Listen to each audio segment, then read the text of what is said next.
ನಮಸ್ಕಾರ ವೀಕ್ಷಕರೇ.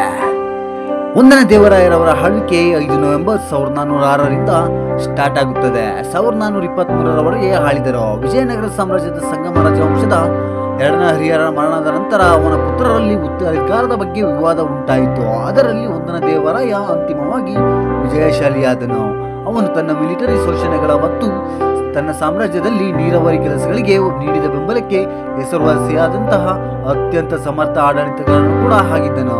ಅವನು ಅಶ್ವ ಸೈನ್ಯವನ್ನು ಸುಧಾರಿಸುವ ಮೂಲಕ ವಿಜಯನಗರ ಸೈನ್ಯವನ್ನು ಆಧುನೀಕರಿಸಿದನು ಹಾಗೂ ಟರ್ಕಿಶ್ ಕುಲಗಳ ನುರಿತ ಬಿಲ್ಲುಗಾರರನ್ನು ನೇಮಿಸಿಕೊಂಡು ತನ್ನ ಬಿಲ್ಲುಗಾರರ ಯುದ್ಧ ಸಾಮರ್ಥ್ಯವನ್ನು ಹೆಚ್ಚಿಸಿದನು ಮತ್ತು ಅರೇಬಿಯಾ ಮತ್ತು ಪರ್ಷಿಯಾದಿಂದ ಕುದುರೆಗಳನ್ನು ಆಮದು ಮಾಡಿಕೊಳ್ಳುತ್ತಿದ್ದನು.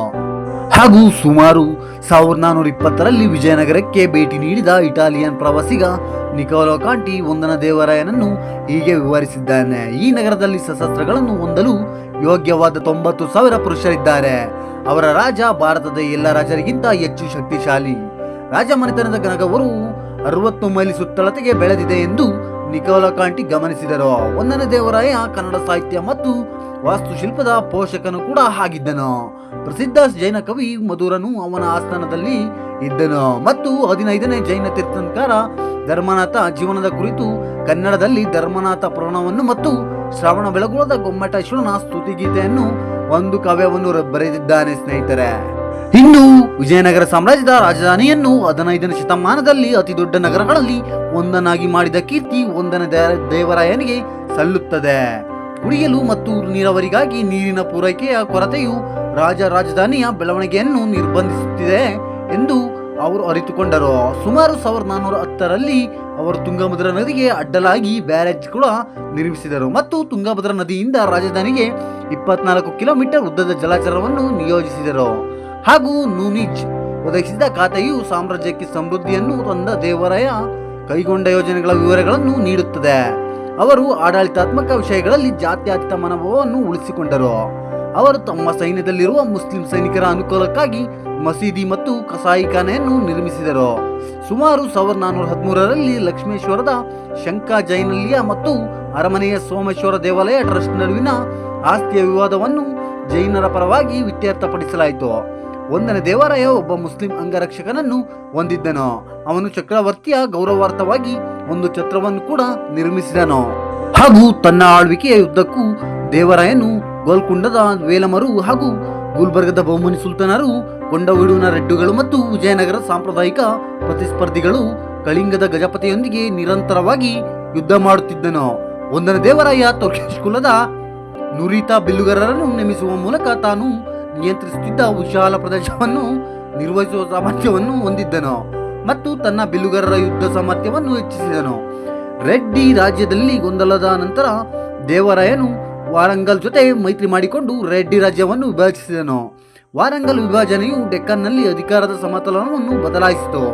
ಸುಮಾರು 1420ರಲ್ಲಿ ಫಿರೋಜ್ ಶಾ ಪಂಗಲ್ ಮೇಲೆ ಆಕ್ರಮಣ ಮಾಡಿದನು. ಆದರೆ ಪಂಗಲ್ನಲ್ಲಿ 2 ವರ್ಷಗಳ ಕಾಲ ಮುತ್ತಿಗೆ ಫಿರೋಜ್ ಶಾ ಸೈನ್ಯಕ್ಕೆ ರೋಗ ಮತ್ತು ವಿಪತ್ತಿನಲ್ಲಿ ಕೊನೆಗೊಂಡಿತು. ದೇವರಾಯನು ಫಿರೋಜ್ ಶಾ ಮೇಲೆ ಹೀನಾಯ ಸೋಲನ್ನುಂಟು ಮಾಡಿದನು. 1ನೇ ದೇವರಾಯನ ಸೈನ್ಯವು ಫಿರೋಜ್ ಶಾನ ಸೈನ್ಯವನ್ನು ಕೊಂದಿತು ಮತ್ತು ಯುದ್ಧ ಭೂಮಿಯಲ್ಲಿ ಅವರ ತಲೆಗಳೊಂದಿಗೆ ಒಂದು ದೊಡ್ಡ ವೇದಿಕೆಯನ್ನು ಸೃಷ್ಟಿಸಿತ್ತು.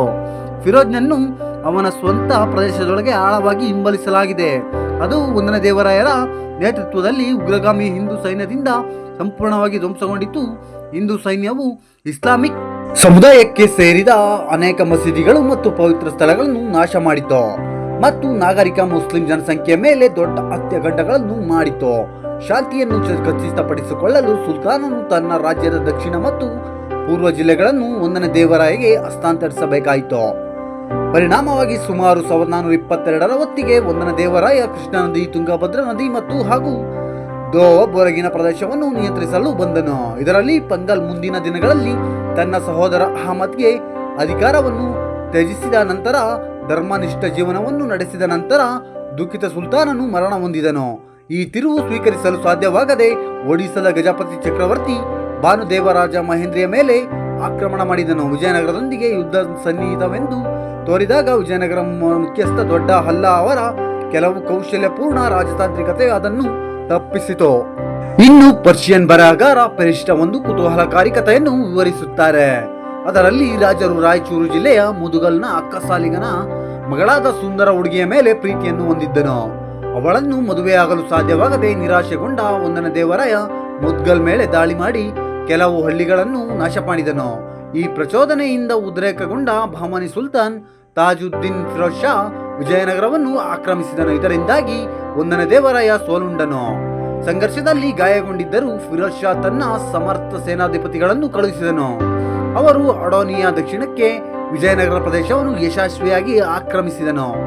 ಈ ವೃತ್ತಾಂತದ ಪ್ರಕಾರ ಸುಲ್ತಾನನ ರಾಜಕುಮಾರನಿಗೆ ಮದುವೆಯಾದ ತನ್ನ ಹೆಣ್ಣು ಮಕ್ಕಳಲ್ಲಿ ಒಬ್ಬಳನ್ನು ಹಲವಾರು ಮುತ್ತುಗಳು ಮತ್ತು ನಗದು, ಬಂಕಾಪುರ ಪ್ರದೇಶ, 50 ಆನೆಗಳು ಮತ್ತು 2000 ನರ್ತಕರನ್ನು 1ನೇ ದೇವರಾಯ ಕಪ್ಪ ಕಾಣಿಕೆಯಾಗಿ ನೀಡಬೇಕಾಗಿತ್ತು. ಯುದ್ಧಕ್ಕೆ ಕಾರಣವಾದ ಅಕ್ಕಸಾಲಿಗನ ಮಗಳನ್ನು ಸುಲ್ತಾನನ ಕುಟುಂಬದ ರಾಜಕುಮಾರ ಹಸನ್ ಖಾನ್ಗೆ ವಿವಾಹ ಮಾಡಲಾಯಿತು. ಇನ್ನು ದೇವರಾಯನ ರಾಣಿಯರಲ್ಲಿ ಒಬ್ಬರಾದ ಭೀಮಾದೇವಿಯು ಜೈನ ಗುರು ಅಭಿನವ ಚಾರುಕೀರ್ತಿ ಪಂಡಿತಾಚಾರ್ಯರ ಶಿಷ್ಯೆ. ಅವಳು 16ನೇ ಜೈನ ತೀರ್ಥಂಕರ ಶಾಂತಿನಾಥನ ಭಕ್ತೆಯಾಗಿದ್ದಳು ಮತ್ತು ಶ್ರವಣ ಬೆಳಗೊಳದ ಮಂಗಾಯಿ ಬಸ್ತಿಯಲ್ಲಿ ದೇವಾಲಯವನ್ನು ಕೂಡ ನಿರ್ಮಿಸಿದ್ದಾಳೆ. 1ನೇ ದೇವರಾಯನ ನಂತರ ಮಹೇಂದ್ರ ಅಂತ ಒಬ್ಬ ರಾಜ ಬರ್ತಾರೆ. ಅವರ ಒಂದು ಸಂಪೂರ್ಣ ಕಥೆಯನ್ನು ನಾವು ನಿಮಗೆ ತಿಳಿಸುತ್ತೇವೆ. ಅಲ್ಲಿವರೆಗೂ ನೀವು ನಮ್ಮ ಚಾನಲ್ನ ನೋಡ್ತಾ ಇರಿ. ದಯವಿಟ್ಟು ಸಬ್ಸ್ಕ್ರೈಬ್ ಮಾಡಿ, ಲೈಕ್ ಮಾಡಿ, ಶೇರ್ ಮಾಡಿ ಅಂತ ಹೇಳ್ತಾ ನೆಕ್ಸ್ಟ್ ವಿಡಿಯೋದಲ್ಲಿ ಸಿಗೋಣ. ನಮಸ್ಕಾರ ವೀಕ್ಷಕರೇ.